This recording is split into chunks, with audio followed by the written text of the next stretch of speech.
That would have put them middle of the pack at the late models. Middle of the pack in qualifying for the late models. And this is on slicks. This is on slick tires. With boards. Oh, man. So we'll take you through the whole field. Darrell Blanchard finished at the back of the pack. He broke pretty early. He was 10 laps down.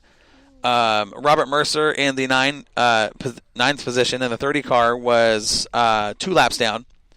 Dave Miller kind of had a rough night in the 55. He finished 8th. Just ahead of him, he picked up the win the week before, 84, Clay Debon. Jordan Wright, who has 3 wins in the season, finished 6th in the 33 car.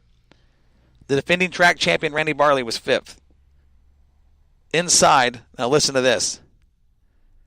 Doug Elkins was 4th. B.J. Donofrio was 3rd. And Dan Dybel was 2nd. All 3 of those cars are Swartz cars. We had an all-Swartz trophy dash. All 4 cars in the dash were Swartz cars. The winner, Chris Mott. Did you watch his car in the feature?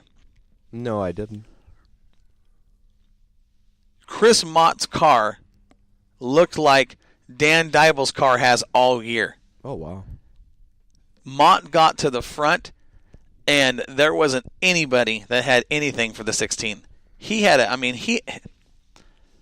4.315 was the margin of victory. Almost 4.5 seconds. He got out to the front and was just, that car was better than I've ever seen it work.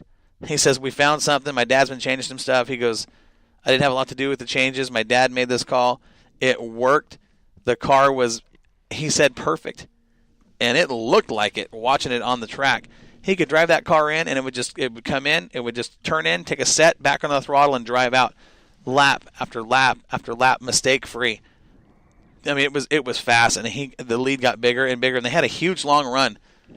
They had a long green run there towards the end, and he was the guy to beat. There was nobody. Well, look at even the margin of victory on that, Corey. 4.315 seconds, right, to Dan Dybel, and we know how badass. That's what I'm saying. Dybel wasn't reeling him in. If anything, Mott was getting a little farther away with each passing lap. I mean, it wasn't big, but it grew, and it grew. Fast lap in the race, though, was Dan Dybel. 16.848 to a 17.167. 0.3. Third fastest lap went to the guy that finished in 6th place. Wow. Jordan Wright. And that just shows you it's all about consistency, finding your line, just being a consistent driver. You don't have to be the fastest guy out there, but if you're the most consistent, things will pay off. Well, and that was the thing. Dybel got stuck in traffic for a little while, him and Donofrio and Elkins, and they had a really good race going on. And while the harder they raced, the farther out Mott got. I mean, he just kind of said, all right, you guys do your thing. I'm going to be up here. I've seen that time and time again of just somebody checks out and that second and third place guy just start racing each other. It's like, that's exactly what the leader wants. Guys, stop racing each other and just try and catch him. Yeah. What's the point? It was a 25-lap race. There was a little bit of time to work with. But those guys, they got to racing, and Chris Mott says, do your thing. I'm going to take this thing to victory lane, and we'll talk about it later on. And it was a great run for Chris Mott for his, I want to say it's his second or third win. Do you remember? He won the first race. This is his third win of the year. Third win of the year. His third win of the year. Very nice. Yep. So that's how the Super Sports went down. Who's got modifieds? Don? That would be me. So number 10, we've got Brandon Biffle. Number 9, Ted Reese. Number 8, Brian Thompson. Number 7, Jeff Lavelle. Number 6, Justin Cady. And number 5, Sam Potter. Number 4, Jimmy Schramm. Number 3, Sean Maya. Number 2, John Campos. And number 1, Colin Weinberger, who also got to do a big announcement at the track. Was that a cool deal or what? So neat. That was a good one, I will admit. And that, the thing about it too was, okay, for those around the country listening that don't know, we kind of had a first time I've seen a reveal like this. The big gender reveal for a baby. It's a big thing now. Superman is going to be a super dad. Well, he'll be a dad. You know what? He probably will. Colin's a fun guy. that whole gang is a pretty fun bunch. I think he'll be at Fun Dad that they're gonna have a little girl. He took the checkered flag. Jeremy Means dropped a pink checkered flag over the field, and that was how everybody. Colin didn't even know what the sex of the baby was. Yeah. Him and his girlfriend had no idea what the sex was. One person did, and they got on the radio, and Jeremy had no idea. The flagman, they told him, okay, he's leading, he's going to win this one, drop a pink flag. Jeremy reached down, grabbed the pink flag, threw it. Well, he grabbed both the pink he did. and the blue. He did it several times to mess with the crowd because we had it, we talked about it, and the crowd was wanting to know, and he's got a large fan base. And he'd pick up both of them, and then he'd drop them, and he'd grab the checkered, the regular one. And if I'm not mistaken, they're auctioning off the blue one right now for a charity. We are going to auction that off. They're actually going to have a bunch of drivers sign that. Yeah, that's going to be neat. And that money was going towards, I'll find out because I've got a message on that from Audrey. We'll talk about that in a little bit. Yeah. But it was a pretty cool deal to see a gender reveal. Like, I've never seen one like that. And it was funny. I sent Colin a message today, and I said, hey, look, I'm just watching an old episode of the heat races from a past Budweiser Nationals. And they do a thing down there for breast cancer awareness. Oh, nice. And Colin wins a heat race and comes under a pink flag, a pink checkered flag. And I thought, oh, that's kind of cool. We saw that just this last weekend. Yeah. Kind of a neat deal. So congrats to Audrey and Colin Weinbarger. And that means Scott's going to be a grandpa again. Scott Weinbarger. No. Isn't there already one in the family? Colin's going to be the first one. Oh, wow. Why did I think that he was already so. a grandpa? Maybe it's because he's so old. I ain't going there. I'm just kidding with you, Scotty. Oh, man. So the modifieds. This is the class that has absolutely exploded over the course of the last season and a half, 2 years. Everybody's getting into this class. Mm-hmm. And they just keep getting faster and faster and faster. It's ridiculous how fast these cars have. We were down at the Duel in the Desert last year on the big half mile, watching these guys in Vegas. It is nuts. It is nuts to watch those cars on a half mile. The speed, the speed they're carrying at Willamette alone, which is a 1/3. They're not far off. I mean, truly not far off what late models are turning. Well, on that little tiny G60 tire. Yeah. We start talking. Well, we were talking about this yesterday doing our pregame. Track record at Willamette for a modified on G60s with the IMCA rules package is 15.238. Yep, you're right. 15.238.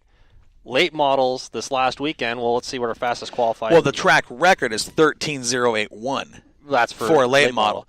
But late models this last week, fastest late model timed in at 14.833. Mm-hmm. But then you start going down.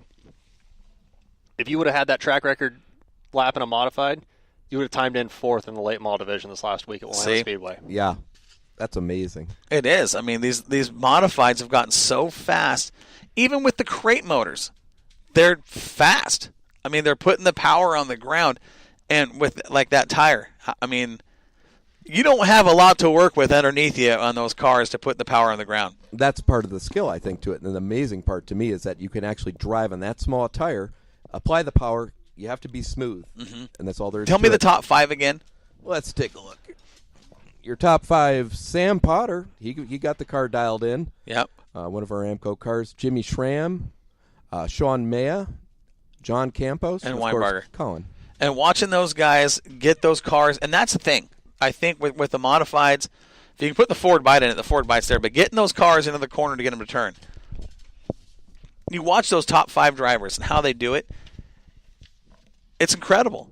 And to watch Colin, like last Saturday night, to drive that car in the corner the way he was, it was almost like it was just like hammer down, foot down, turn the car, never lift. It's something to watch. Oh, it always is. It's something to watch. I mean, those modified drivers are, man, you've got to have some finesse, but you've got to be aggressive because that's a class when they go now. Well, it's finding that pivotal point.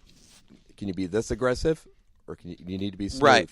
But those guys don't waste time. They know that with those tires and the way they act and the fact that they're, at 30 laps, you got to go and you got to go now. Oh, yeah. And they do it. Yeah. You know, you watch John Campos. Watch that guy if he has to start outside the top 4 rows Oh, boy. You know, you want to see something, watch that guy get on the gas and come through the field. Well, we had one of those a show like that this weekend in a different division. We did, and we'll talk about that. That's coming up. Sean Maya, another guy that's really starting to make his mark in that IMCA modified division. He jumped out of a late model, got into the modified last year, I believe, was his first season in a mod. And he's just come out and just had some fun with it. It's so funny to watch these guys, and I don't mean this in a bad way. The guys that get in a late model and can go out and be fast, but never quite get there, get to the top. They get out of a late model, which everybody says is harder to drive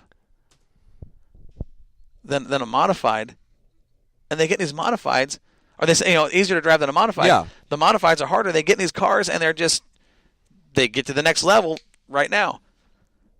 Maya was a great example of that. Yeah. Which one? Sean.